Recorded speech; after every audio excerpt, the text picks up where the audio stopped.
For the third year and counting, Richard Skipper has been celebrating the artists you love. And what are some of the things that you've really run out of time? And we've got to talk about your latest. I want to go back a little bit, first of all, and celebrate a true legend. Richard Skipper is all about celebrating life, art, and his guest body of work. And did you pursue performing opportunities while you were in high school? Please join us while he showcases these diverse and talented individuals. Here's Richard Skipper. Happy Tuesday, everyone, and welcome to the latest edition of Richard Skipper Celebrates. Who or what are you celebrating today? Today is National Mom and Pop Small Business Day. So I want to shout out to all the small businesses out there. And if you are shopping anywhere today, make sure that you celebrate those small businesses. But for those of you who are here for the first time, welcome. My show is all about celebrating life, celebrating art, celebrating whatever we can define to celebrate these days. And I do believe that there's a lot to celebrate. If you see the scroll on the bottom of our screen, as you can see, our giveaway today is going to be based on the word friendship. Each day, I find a word to celebrate as well. And the word today is friendship. Now, friendship is friendship. Friends come in all kinds of packages. And I am very excited to celebrate today's guest, Michael-DembyCain.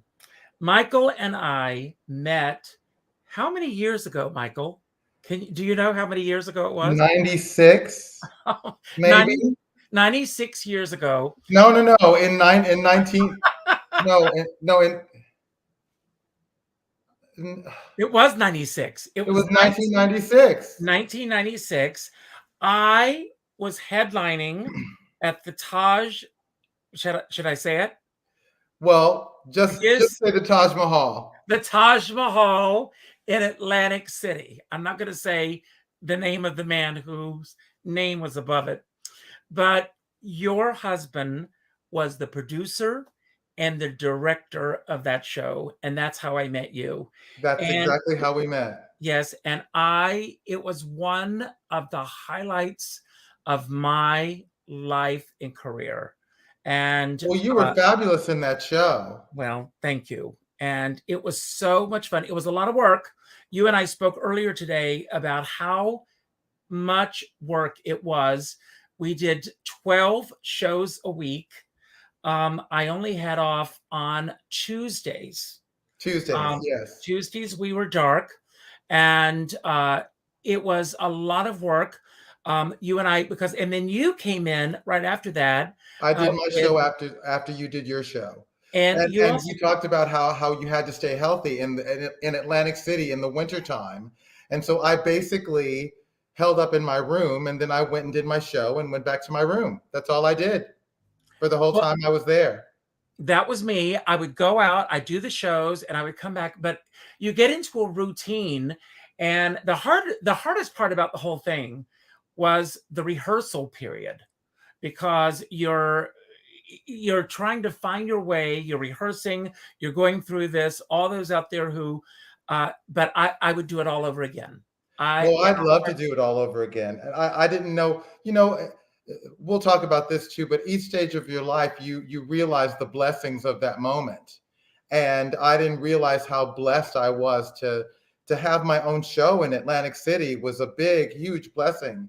And I guess I did realize it because the week before we opened, I completely lost my voice from nerves, because that was my first big thing. You come to New York, you pray for your big break, and you pray for, and I had done Broadway shows before that, but that was Michael-DembyCain in Zoot, Strut.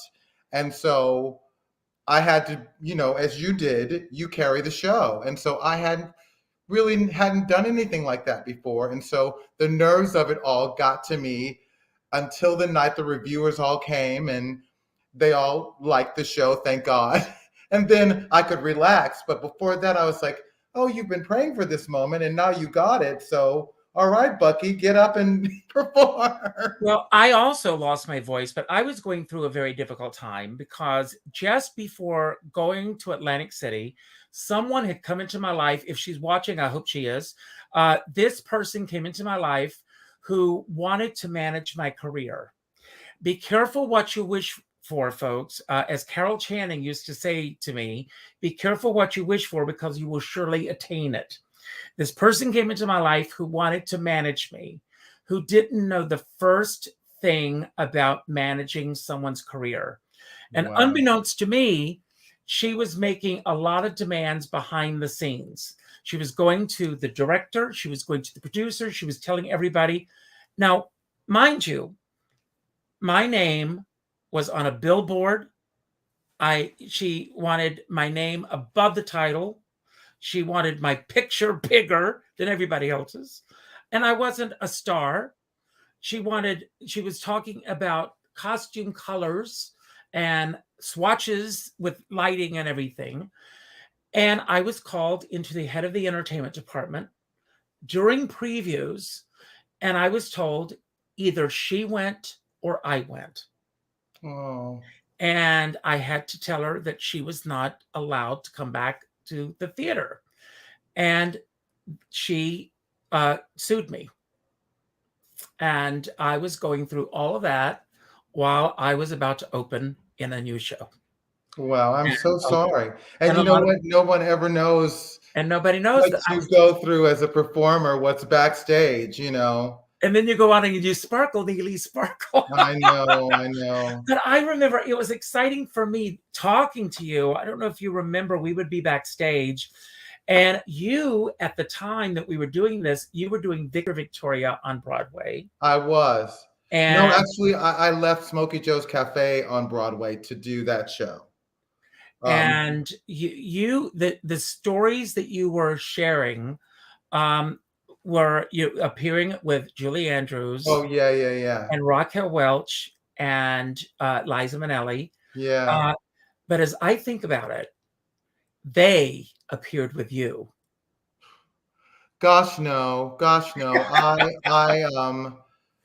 Again, you don't know you're young and you don't know the blessings of the moment, you know, and I wish I could go do it again because I would do it with much more. Well, all of your life, you look for what's next, and you miss the gratitude of the moment of, gosh, I'm here with all of these wonderful people, not just Julie and Liza and Raquel, but all of the people that were in that cast that were so talented.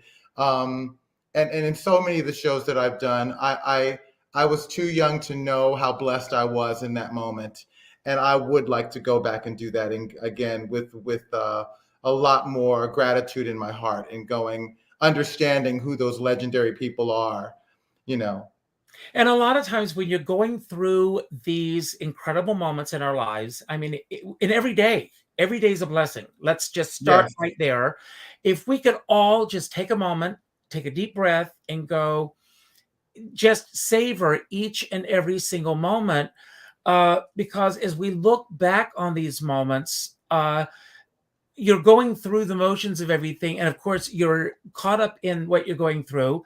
And I think about that time in Atlantic City, and God bless Pudgy, who was also was a riot. And I miss her so much. And she left suddenly, you know, when she passed away. Right. Just who would have thought that she would have died, you know, for those who don't know, hysterical, funny woman, and hysterical. Finished a performance in Las Vegas one night, went home night before Christmas, and sat in her easy chair and died in her sleep. You know? Yeah, that's unfortunate. But see, this is the thing about life that you don't know until you get a little older. Every day is a blessing. Every day that you get up to go do this crazy life is a blessing. So if we start from that perspective, then it's a lot easier to be appreciative. That you go, okay, God, you got me up this morning, and I get to do X, Y, and Z. You know, and I have so much experience in that because, I was sick and I have a kidney transplant. So I was on dialysis for a long time. So on dialysis, you have to get up and go, okay, God, I'm going to do the best I can today. Whatever that is, I'm going to do the best I can today, whether sometimes it's just surviving to get to the next day. And, learn a lot of lessons when your life is in a finite bubble like that about who you are and how you want to rise to the occasion. And you get to see the full circle of life, and you get to see actually people pass away, and you see how they handle that. And what do you do on the last day of your life? And you don't know that it's the last day of your life, because on dialysis, sometimes people would go home and then you would never see them again. And so what do you do on that day? How do you handle that? And so I gained a lot of perspective on trying to live my life every day. Like, oh gosh, see, I'm going to cry now. I'm trying to live every day. I'm going to cry with you because I have to tell you, my sister is a kidney transplant survivor as well. My sister was born with kidney and liver disease. Yeah. She just celebrated her 60th birthday last week. Yay. But when she was 3 years old, I was 4. We're what they call Irish twins because we're 12 months apart. And when my sister was 3 years old, my parents were told that she would not live to be 4. And for my 4th year, I lived with my grandparents because my parents lived in a hospital with my sister. As I said, she's still with us. And because our family believed that she would not live. Of course, I'm 4 years old, but I remember bonding with my grandparents and living with them at that time. So you do learn to appreciate life even more. Oh, yeah. And my niece, God bless her, was a donor. And I know your story, which if you want to go there, we'll talk about that story in a moment. But it is this amazing blessing that happened in your life. But you've got all these blessings. You're a Broadway journeyman actor because you did many Broadway shows. And I was blessed and lucky, yes. Song and Dance Man, everything going your way. How did you find out, first of all, what were the early symptoms that something was not going right with you? Well, my journey was kind of left because I got kidney cancer in 2012, which was completely separate from anything else.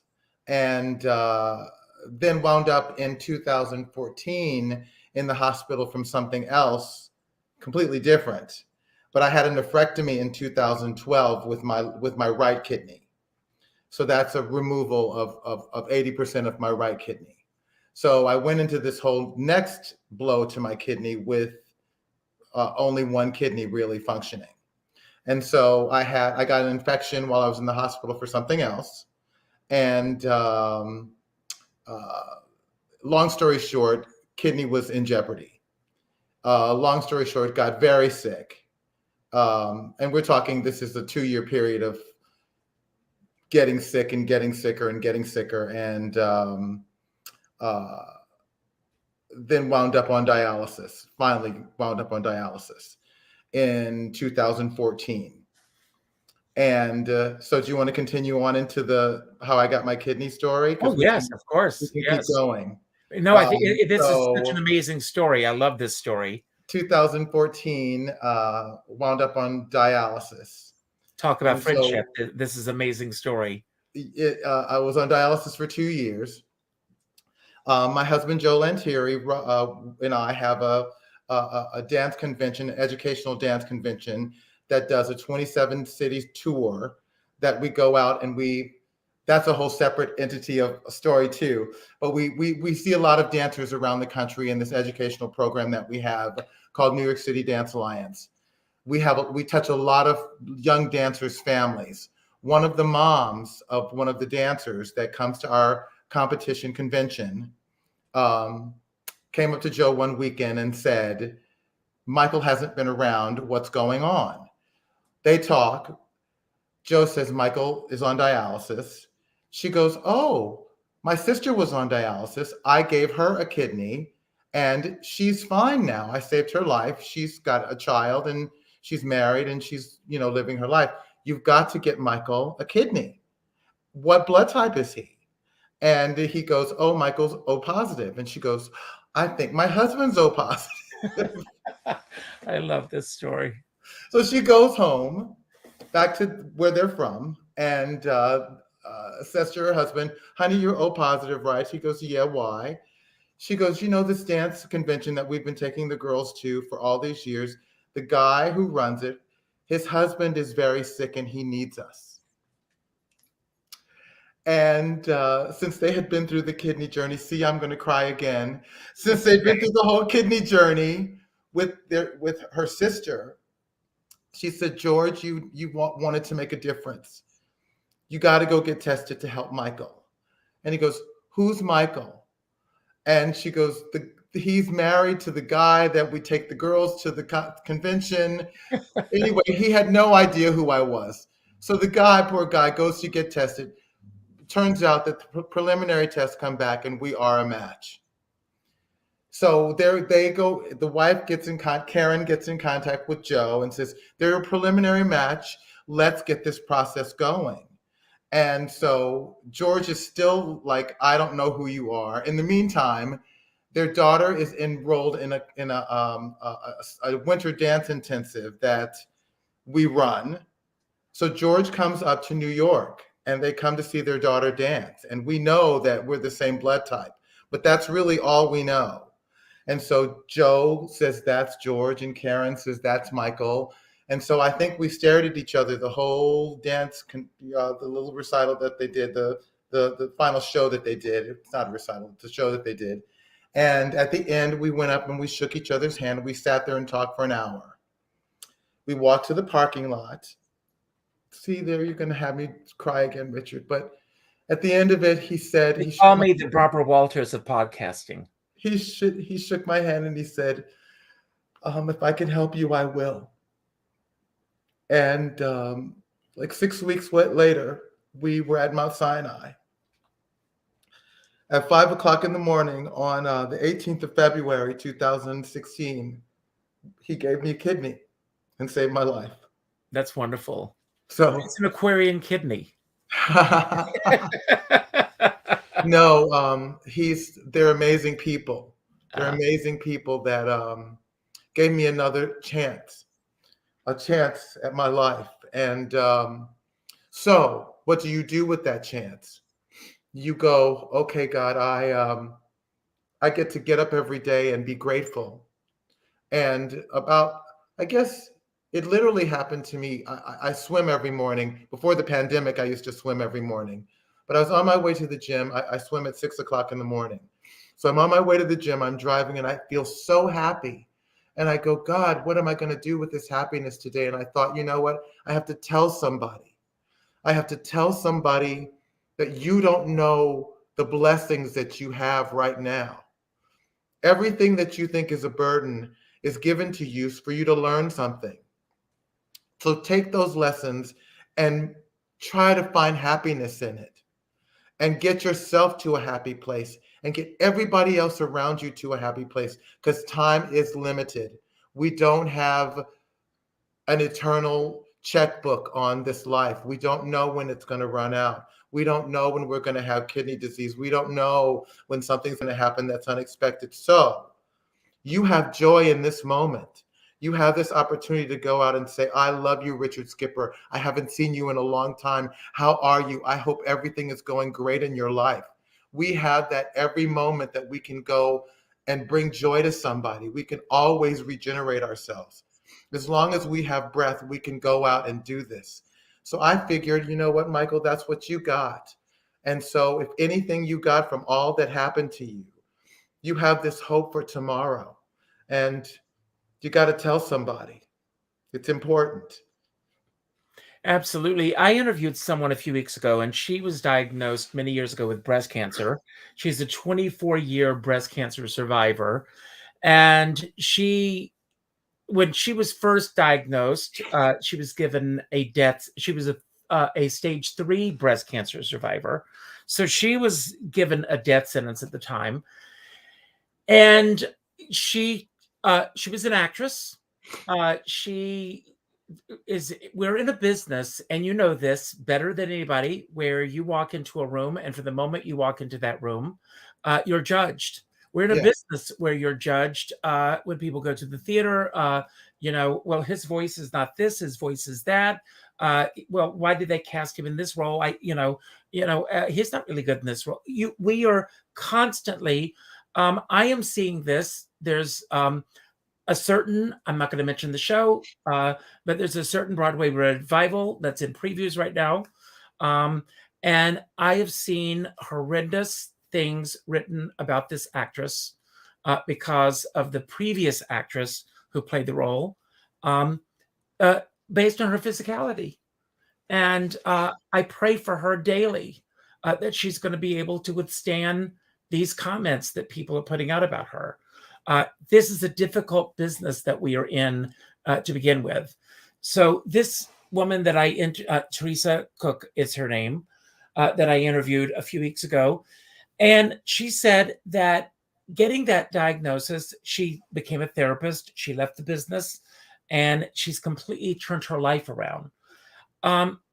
What was the major change that this has made it within you, in terms of the way that you approach your life on a daily basis? And it sounds like you've given a lot of it to us right now, but has it really changed the way that you look at each day? Oh, 10,000%. 10,000%. There's nothing about me that's the same as it was before I got sick. Nothing. I was very family oriented. My family, my husband Joe, meant everything to me. I was very show business driven. I was always looking for the next show, as we do as actors. What's the next gig? Is there a part for me? I'd gotten to an age that I no longer wanted to do ensemble work. It was really me. And now it's very little about me.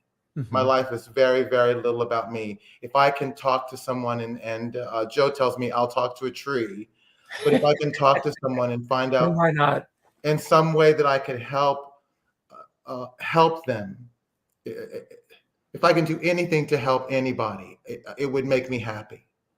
And certainly have and work through business that I have in my own family to make sure that everyone knows that I love them, and I am doing the best that I can for them and by them,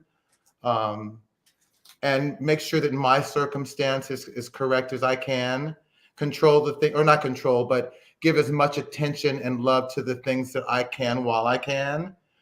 Those are the things that are markedly different. And show business, I laugh because I'm really not in show business anymore. Even though I have plans I'm doing some recording stuff, and I have plans for an act that I'm going to do once my doctor clears me to go back into a club because of immune system. I take I take immune suppressants for my kidney. Mm-hmm. So I'm more susceptible to COVID than most people. My sister as well. So when I get the freedom to get out more, I will be doing a new club act. But then after that, focusing on how I can help in my church, how I can help in my community, looking for God to use me every day as a servant. That's more because the question more clearly what you asked me about how my life has changed is my life was in a show business sort of bubble. Now my life is broader than just show business. Show business is a small part of what I am, but it's more of a communicator of how can I help facilitate you getting to a better place of love for yourself in your life. If I can make a difference, then that's good to me. Well, are maybe used. I'm going to ask a question, and I know it's going to be, you can only speak in generalities. I realize that.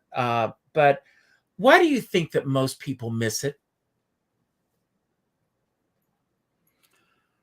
I don't think they miss it. I think people are concerned about their own little corner of the sky, their own little, and as long as we get by with our own little corner, then I think that that's great. And I think if you're never challenged in your life, if you don't have these bumps, some people don't get cancer. Some people don't have major health issues. Some people don't, they live a relatively stress-free life.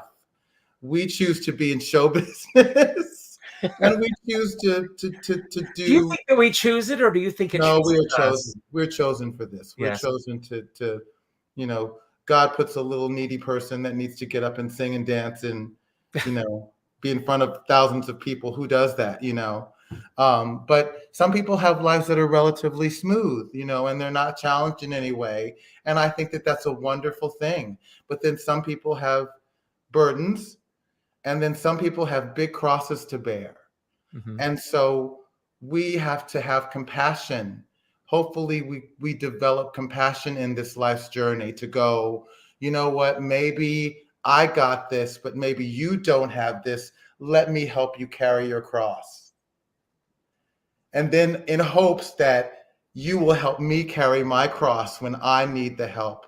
Or perhaps you will give me a kidney when I need a kidney. Or perhaps not everybody can give someone a kidney. That's dramatic, but maybe somebody can open the door for somebody, or maybe somebody can contribute in some way that they are capable of contributing. So am I making any sense at all? Absolutely. And at the risk of making you cry again, I'm sorry about this, but getting back to the word of the day, friendship. I asked you earlier about a quote about friendship, and you told me this great story about Barry Moss, who was an incredible man, by the way. And do you mind sharing that story with everyone? Because I will. Barry hired me to do. And can you tell everyone who doesn't know who Barry Moss was, who he was? Barry Moss was a casting director here in New York City, and one of the top. And I say that it was the goal. I'm not in show business anymore, so I don't know the casting directors these days, but I say it was the golden age of casting directors. Vinnie Liff, Barry Moss, Julie Hughes, Stuart Howard. There were so many of them, and they made you feel very special when you came into an audition. They would make you feel like, to the producers, Michael-DembyCain is going to sing for us today. Michael, what are you singing? Like it was such a special time in my memory of auditioning. And anyway, can I stop you for a minute? And you would walk into these rooms, and many times they would get up and they would hug you. Oh, absolutely. They would shake your hands. Absolutely. They watched you, and I. And then there was a shift in the business, and it wasn't these people anymore. It was an assistant to the assistant to the assistant. And one time I walked into an audition. Jay Bender. I did a lot of Jay Bender shows. Jay Bender as well. Mm-hmm. I walked into an audition once, and everybody was looking at their notes like this. And I just stood there. Yeah. And then finally somebody looked up and said, when are you going to start? And I said, when I have your full attention. And those men and women, they really they made you feel like you were special and that you were getting ready to do something special, and let the producers know that you were, anyway. So yes. Barry hired me to do this outside job to do downtown at the duplex. Oh wow. So I had my car and I was driving uptown, and Barry said, and he would come to the rehearsals late sometimes, and he'd have a little bag, and everybody who's been on dialysis knows that bag. But I didn't know it at the time, that you have your essentials and a blanket and all that stuff. Anyway, so I said, Barry, I'm going uptown. I'll give you a ride uptown. And so I have my car. He said, great. And he was very fragile at that time. And so I suspected that he was on dialysis. I really don't know, but I suspected that he was. And we went up, we drove uptown. As we drove uptown, he said, you and Joe have been together a long time. I said, yeah, we've been together a very long time. He said, oh, you love each other very much. I said, yeah, we love each other very much. He goes, well, do you want to know what I think love is? I said, yeah, Barry, tell me what you think love is. He said, love is when you're very sick and you have somebody to cover you up with a blanket. Somebody who really cares about what happens to you. And I pulled up in front of his building and he got out. And that was actually one of the last times I ever saw him. Mm. And that has stuck with me because fast forward to 2016 and I'm on, or 2014, and I'm on dialysis. And you go to dialysis every other day. And Joe would always be standing there when I got home. And he would make me eat something because you're very, very weak. And we'd go upstairs and he'd put me in bed and cover me up with a blanket. And I could just look in his eyes and see just how much he loved me and how much he cared and how his heart was broken that I was so sick. And every time I've been sick along the way, or needed something like that, I see that look. And whatever the doctors have said, I can look in his eyes and I know exactly how sick I am because he can't hide his heart's broken. And so that's what love is. When you can look at somebody and they look at you, and whether it's your mother or your brother or your sister or whoever that is for you, and you can see how much they love you. And I hope everybody gets that in their lives, that somebody looks at them like that. Absolutely. Absolutely. Just a few moments ago, you said that we are chosen for this business. I want to talk a little bit about your journey. Where are you from originally? Vicksburg, Mississippi. We're both Southern boys. I grew up in South Carolina. Brothers and sisters? I have a half brother and a half sister, but they are truly my brother and sister, Mark and Candace. And they grew up in Mississippi, though.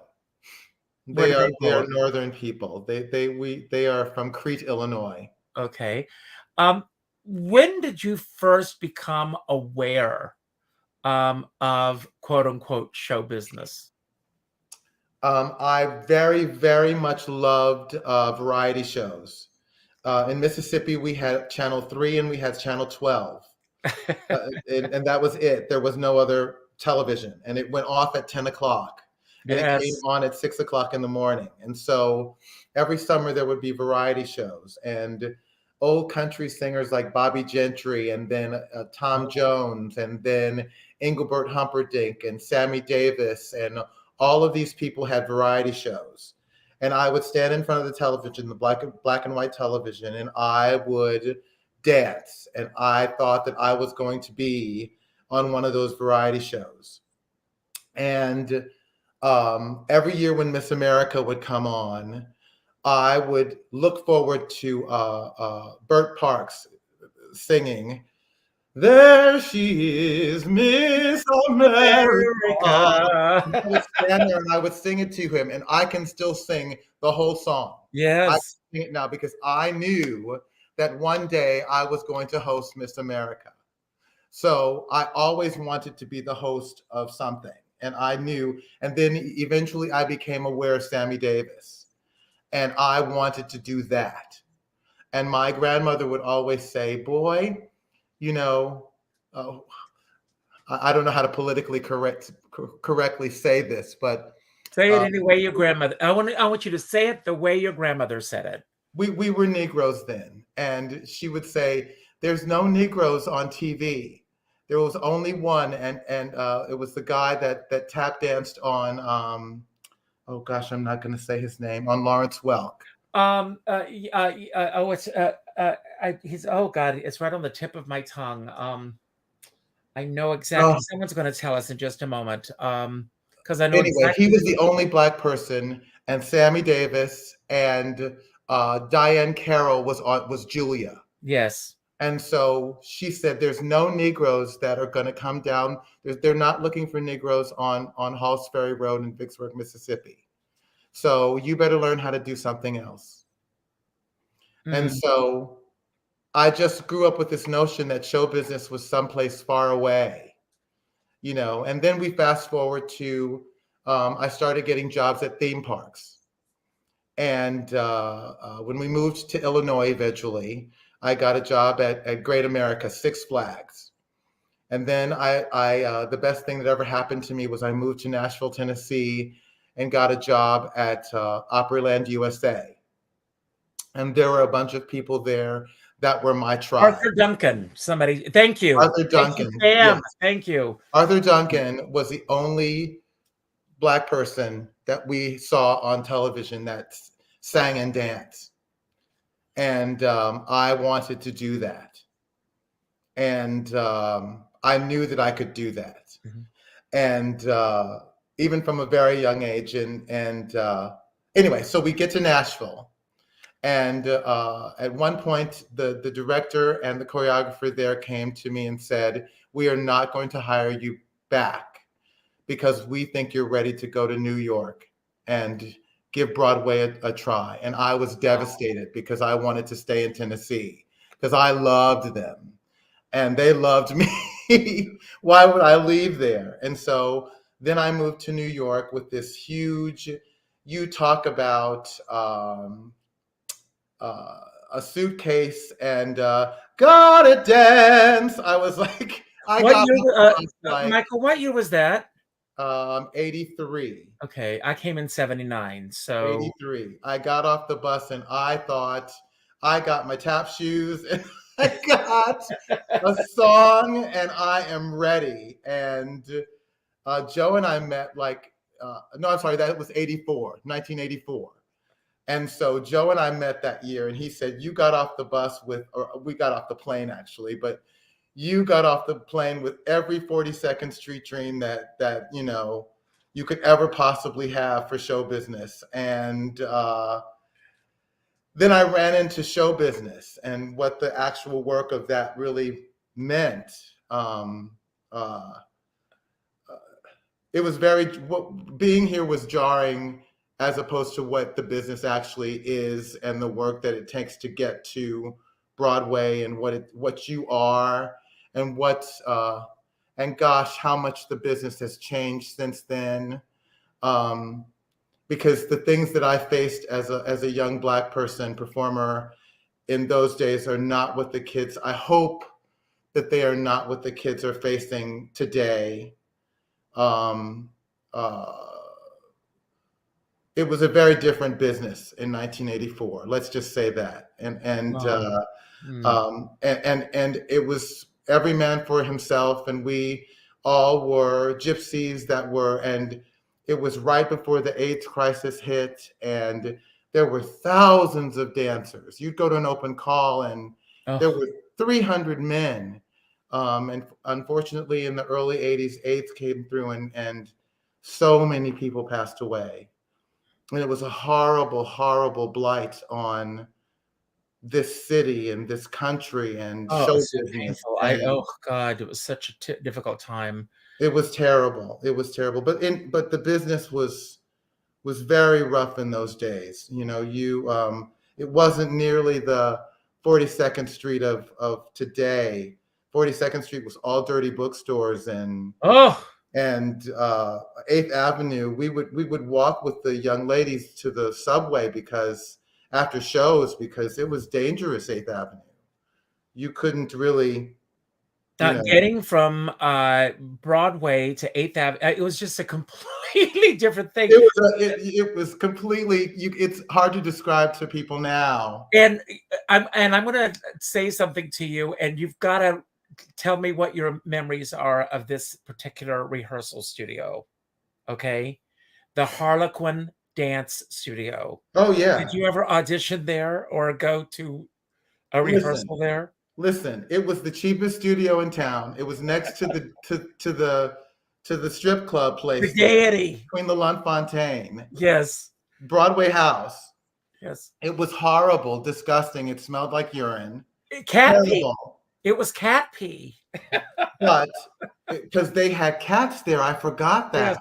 Yes. But let me tell you something. Once I got an agent and I got aware of the business of going out to audition, and I had my game on, and I had my book full of songs, I would book an hour there before every audition. Once I could afford an accompanist to go to an audition, and I was like, I had an agent submission, I would go there and rehearse my music, rehearse my scene or whatever I had to do, because it was only like $8 an hour, or $8 an hour. It was like $4 for I remember half an hour. $6 an hour. You know, but I would go there. I would take my accompanist there, and we would hop over the horrible, disgusting hallway and go up that horrible. Oh, everything was carpeted. Anyway, I would go there all the time. Oh my God. It was with just my suit and tie on and my audition outfit, Oh my God. It was, but there was something about that time though, that, New York was the city that never slept. I was talking about somebody and we never slept. I mean, and it was just there was something about being in the city at that time. And I wanted to be in show business so badly. Oh, me too. And I took class all day long. And I worked on being in show business from the time I got up in the morning to the time I went to bed. It was getting the backstage on Thursday. And did you go? I mean, this was my routine. I would I would be up when it was thrown off the trucks. I would be at the newsstand, the kiosk, and you would circle your auditions that you were going red to. Ink. Oh my God, it was such a magical time. What was the first show? You know what, though? It was great. It was fantastic because there were a lot of us together. Yes. We were all, because that's how Joe and I met. We were amongst like 12 guys that were all here that didn't have our equity cards, that we would see each other from audition to audition, waiting outside for the hope that they would type us, non-equity boys, and bring some of us in to audition. And so that's how we met. And then one day he said, "Are you going to this audition?" And I said, "Yes." And he was the assistant choreographer. And so then he said, will you take this job if we offer it to you? And I said, "Sure." And so that's how we met. Oh, good for you. Yeah. And so then we sort of went like, I like you, you like me. And then that's been a long time ago. How many years has it been now? I will tell you exactly, but we don't talk about it. And I tell you why we don't talk about it. We don't talk about it because we're in an industry of young dancers. And it's good to keep up some illusion of youth. Well, it's good to keep up we're in a youth business, but I am very proud that it's been well over 30 years. And my husband and I, 32 years, and I love the fact that we've been together 32 years. It's something I'm so proud of. We've been together longer than 32 years, but the fact that we've been together 32 years, and just as we were going to get married, I called my mom, and I said to my mom, "I don't know how to break this to you, but I think he's gay." And my mom said, "You're crazy. I'm hanging up on you." Well, Joe and I got married in the hospital. And I don't want to cry again, but we got married in the hospital because, for many, many years, it was illegal. We couldn't get married. Yes. But we've only been married since 2014. We got married. But I had been given a very bad prognosis, and I had these dreams that we got married, and I kept telling everybody that we were getting married. And so my cousin came up because they gave me very little time to live. And so she said to Joe, she goes, "Michael just told me that you guys were getting married and this whole thing, but I was on these horrible drugs and I was having these hallucinations about getting married." So Joe was like, "Well, I think we should probably be married. But, no matter what happens, we should be married." So bless his heart, he went about getting at Mount Sinai. It was like a Grey's Anatomy wedding. There were only 3 people that really knew us that were there, but all of the doctors were there. All of the people on the emergency room floor were there. The Mount Sinai arranged for a violinist. They arranged for cake and balloons and roses, and we got married in Mount Sinai. Oh, that's beautiful. What a great story. I was given very little hope to live, but actually my vital signs turned around, and somehow that day my numbers became good enough for me to be not critical. And I got out of the hospital the next day. And it was so funny because Joe and I had our first fight as a married couple that day, because he didn't want to take me home because I was so sick. I only weighed 140 pounds. I'm 6'1". I was so sick, and the doctors were saying, take him home, because his fever, everything, his vital signs have turned around. The worst place to be is in the hospital. So take him home. And Joe was like, I'm scared to take him home because he's so sick. And so I was like, please take me home. They're saying, take me home. Oh, that's so funny. And bless his heart, he was like, I don't want anything to happen, but he took me home. We were fine. We handled it. We can do anything together, Joe and I. That's great. So I want to ask you, what was the show that you got your equity card with? It was called Honky Tonk Nights. It was with Joe Morton and Terry Burrell. Oh, and I love Reggie Bell Johnson and Danny Strayhorn were the leads. I could tell you the whole cast. They were all stars. I was very privileged. That's great. We did, I think we did 9 performances. It was back in the old days of Broadway shows where you could, when the reviews came out, they came out at you went to the opening night party, the reviews came out at 11:30. And when the New York Times hit the tables, everybody read it. And if it was good, you had a party. But this instance, I literally went to the bathroom. Joe asked me what I wanted to have for a drink. I came back from the bathroom. The reviews came out. It was terrible. Like that. The room was empty. There was nobody there but Joe and I. And I was like, wait a minute. This is my first show. And that, folks, is show business. And it was closed 4 days later. Wow. So what I'm going to do is, as we're going to be wrapping up, I end my show with my homage to James Lipton inside the Actors Studio. So I've got some fun questions to ask you. I hope they're fun. But I start with a random question that I haven't even looked at yet. So the question is, if you could go back in time, what one thing would you tell your teenage self? That's a great question to start with. You're going to get out of this house. You're going to get out of this town. You're going to find yourself. You're not the only little gay boy in the country. You're going to be okay. It's all going to be fine. That's great. Now, everyone, remember, if you comment with the hashtag friendship, you're going to get a special prize that I will give away at the end of the show. So the first question, what is the most important action that you've taken this week or this past week, because this is the beginning of a new week?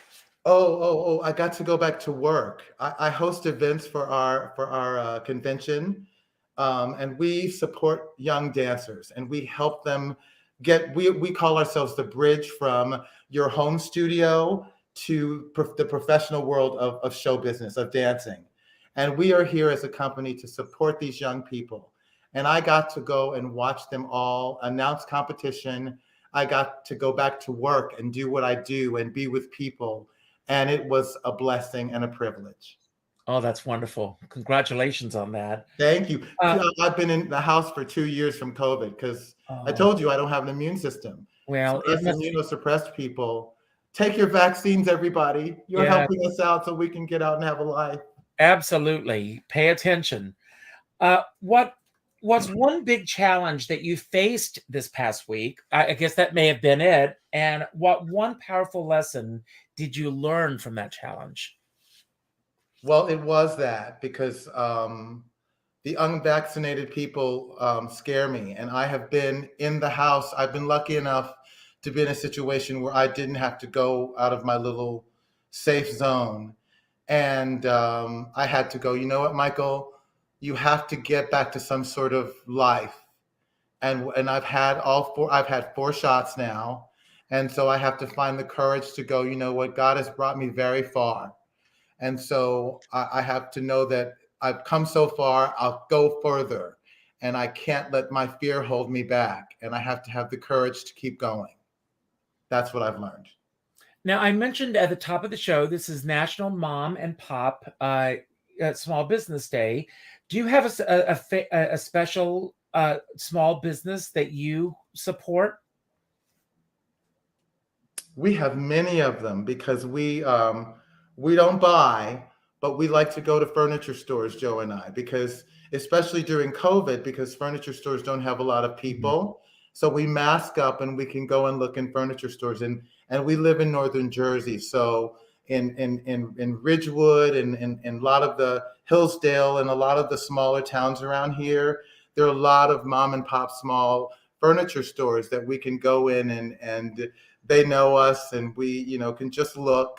We can look at stuff. Well, that's great that you support them by going in. Yeah, we buy, but we there's a lot of places around here that know us. So you deal with a lot of dancers. You deal with a lot of young kids that are just like you and myself, getting off the bus, getting here. What is the best possible attitude that you would impart to these kids to have in this business? Have a good attitude, show up on time, be prepared, be kind to everyone. You do not know who you will be working next to. That person may be the person that you will see in another show that person that you're in class with, you'll see in another show. That'll be your pal that is sitting behind a desk that might cast you in something. You don't know. Be kind to every single person that you meet. Have a good work ethic. Know when to shut up.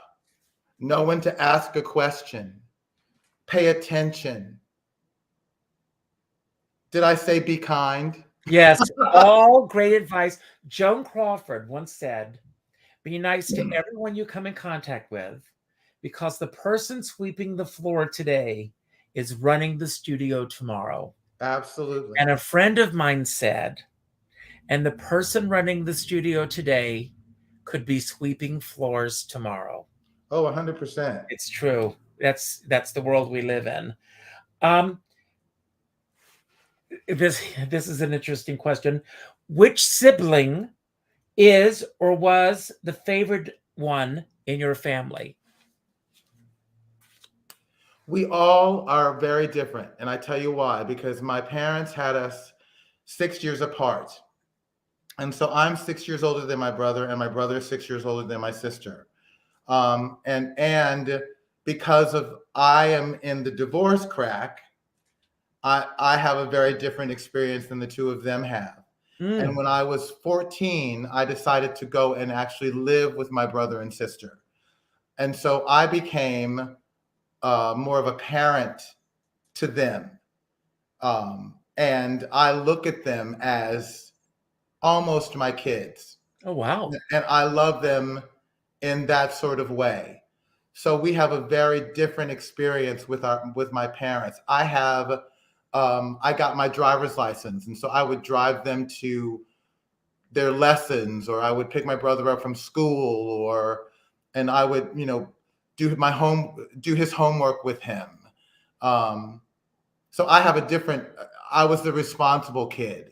Do you know what I'm saying? So my experience with my parents, it was very different. And then I went away, and then I ran away to do show business. So I left them to, whatever their experiences were with my parents, as Mark as an older brother, and then Candace then as an only child, probably after my brother left. So each of us and we all, because we were 6 years apart, have had our own time with our parents, that we were the special one. So that would be a really hard question to ask. No, but that's a great answer. What was the most satisfying display of instant karma that you have ever seen?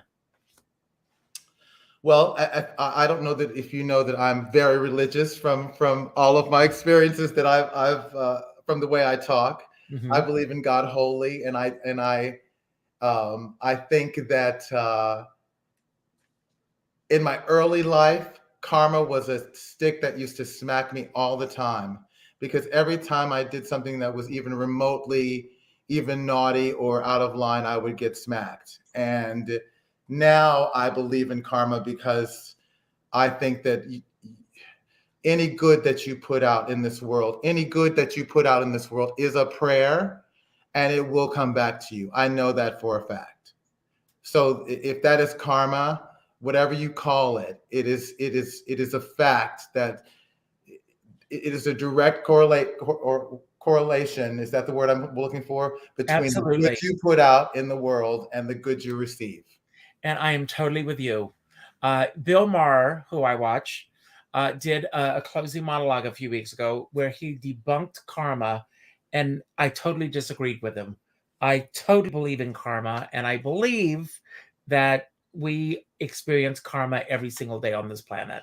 So, well, see, that's my answer to people who, because in this religious journey of mine, I get to talk to a lot of sick people and a lot of people that are going through things, because I've gone through so much. So people that dialysis patients come to me, people that are going through something, and I say, whatever it is that you're going through, you have to step back away from it and understand that somebody is worse off than you.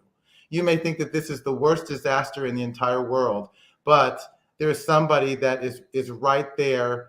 That's the blessing of my journey, that God has always put someone that is right there that is sicker than me. So I have to understand what that, how that affects me, and respond to that and go, okay, I got to keep going. I got to keep pushing myself to the next level, because this person is doing it. This person is pushing themselves to the next level.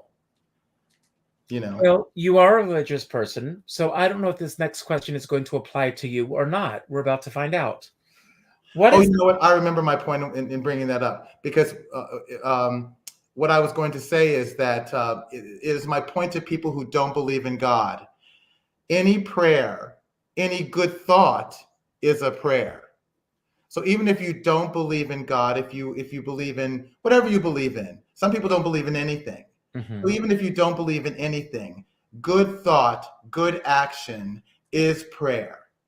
And so you do believe in something then. Even if you can have a good thought towards somebody, that is, in my opinion, a prayer. I totally agree with that.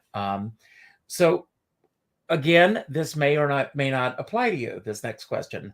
What is the biggest thing that you've ever stolen?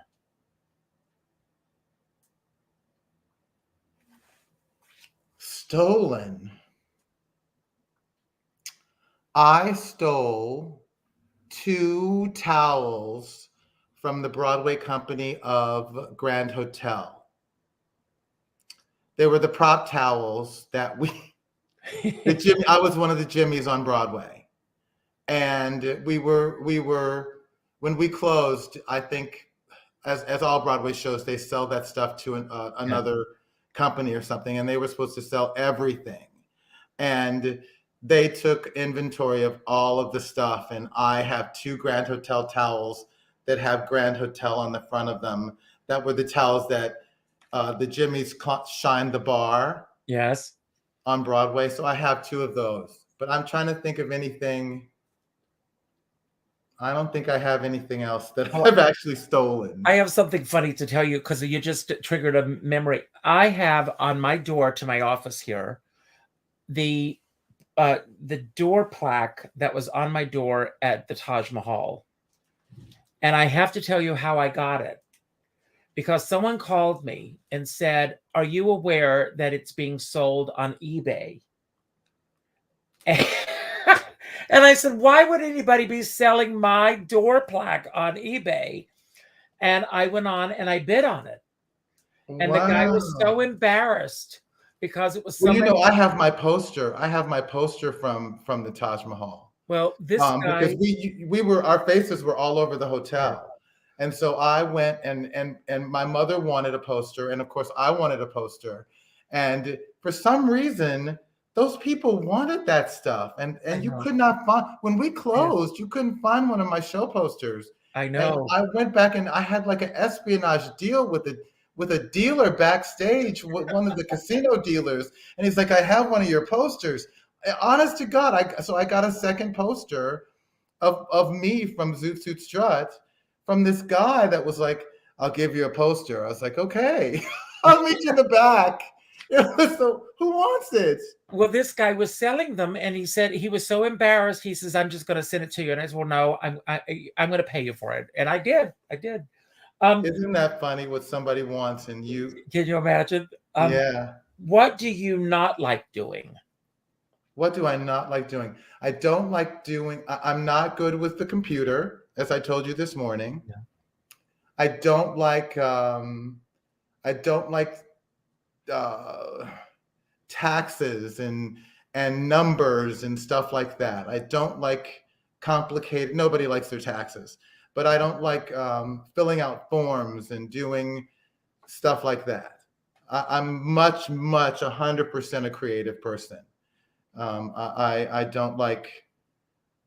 I don't like crunching numbers. That's what Joe loves to do, stuff like that. Okay, well, so I always say we very much enable each other, because anything that's technical or figuring it out, I go, Joe, he goes, okay, I got it. But then if it comes to like decorating or putting on a show, or not putting on a show, because he obviously is great at stuff like that, but embellishing, I'm good at that. So I stay in my lane. Oh, good. Are you a pet person? I am not a pet person. And I know that's very unpopular. No, that's fine. And I love the pet people. I think everybody should express themselves the way they should. But I'm not an outside person either, because it was hot in Mississippi. And so we didn't go outside when I was young, and anyway, that's all therapy stuff. So we don't need to go there. And this is my last question. What would you find hardest? And someone gave a very funny answer about this last week, which I'll share with you. What would you find hardest about being in prison?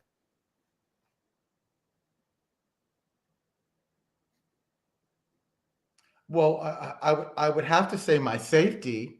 I would hope that someone said being in prison. I would hope that my safety would be okay. That's all. Wow. The rest of it I could deal with, but I wouldn't want to be in danger. Oh, wow. Well, we're going to give away a prize. I'm going to show you how this is going to work here, and I'm going to hit the draw button. And thank you all for signing up. And my friends are here. I thank you all who show up for everything. And Lisa Rodrigo is my publicist. So good for her for showing up. And she wants another prize. She just got today in the mail a CD of Aretha Franklin. She won the other day because we celebrated Aretha Franklin's birthday. So I'm going to send her a special prize having to do with friendship.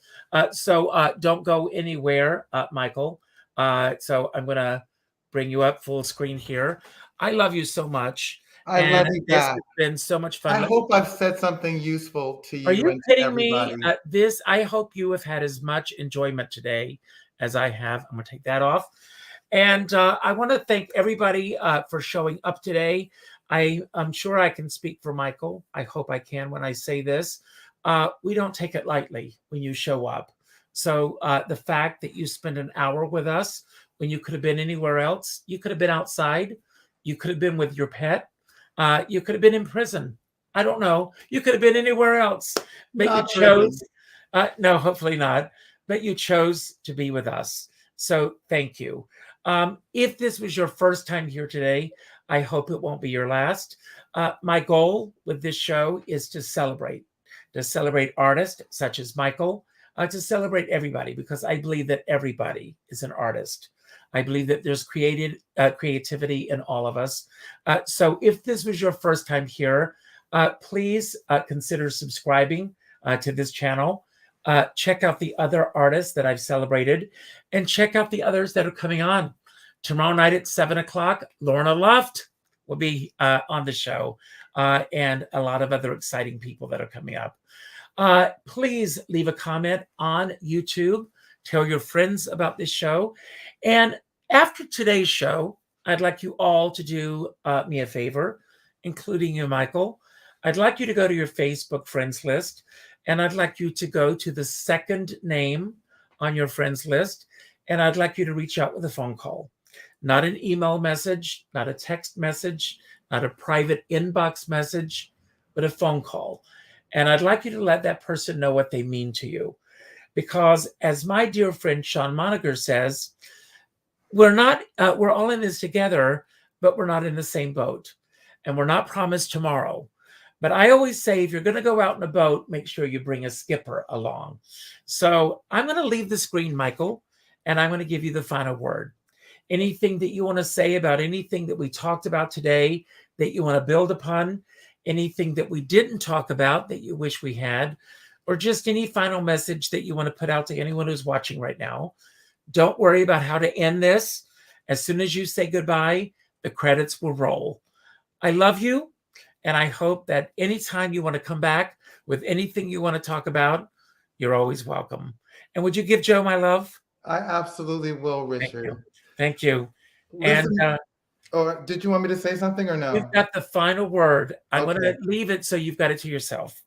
Listen, people, you've got to find a way to find happiness within yourself, and find happiness for your family and for all of those around you, and lift yourself up and lift the ones around you up. I pray you good. I pray you all the wonderful things of your dreams.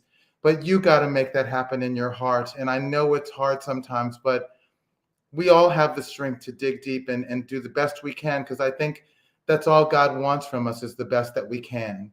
And I wish you peace and love and happiness. And that's all I got. Thanks, Richard.